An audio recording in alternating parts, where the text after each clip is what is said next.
कौन थे बुद्ध? एक व्यक्ति ने उनसे पूछा, आप देवता हैं क्या? आप देवदूत हैं क्या? आप ईश्वर हैं क्या? बुद्ध ने कहा, आई एम अवेकन्ड, मैं जागृत हूं। बुद्ध के बारे में प्रसिद्ध विद्वान H.G. वेल्स ने कहा है कि ये ईश्वर में विश्वास नहीं करते थे, पर स्वयं ईश्वर जैसे थे। सो गॉडलेस, सो गॉड लाइक। अजात शत्रु जब मिलने के लिए उनके पास गया तो उसे अपने मंत्री से कहा, क्या है उसके पास?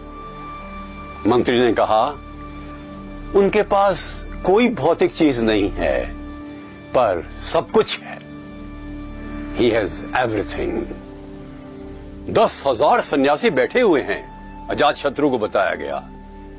वो जंगल में गया, देखा कोई आवाज नहीं है, कोई षड्यंत्र तो नहीं है कहीं। उसे नंगी तलवार हाथ में ले ली, पर जाकर देखा कि 10,000 बौद्ध भिक्षु शांति से बैठे हुए हैं और बुद्ध भी।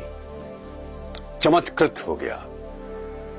बुद्ध आंतरिक शांति और बाह्य शांति दोनों पर बल देते थे। अपने आप से प्रेम करने की बात वो कहते थे, हर एक से प्रेम करने की बात कहते थे।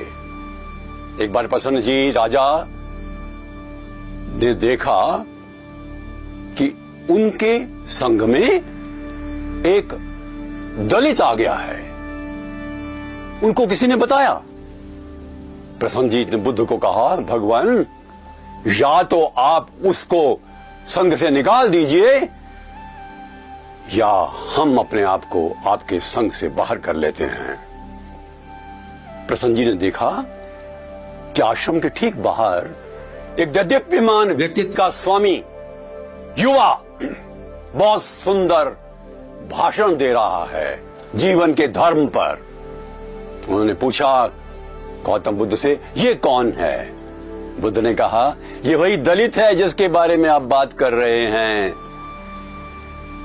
प्रसन्न जी ने क्षमा मांगी और उससे भी मांगी, बुद्ध से भी मांगी। ये समता ही हमारा एक धर्म होना चाहिए। गौतम हर समय पर इस बात का ध्यान रखते थे कि सत्य को इस प्रकार से कहा जाए जो मानव के हृदय तक पहुंच सके।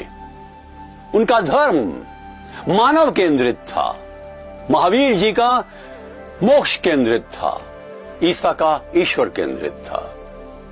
परंतु सभी धर्मों का सार तो यही है कि अपने जीवन को हम उच्च बनाएं, श्रेष्ठ बनाएं,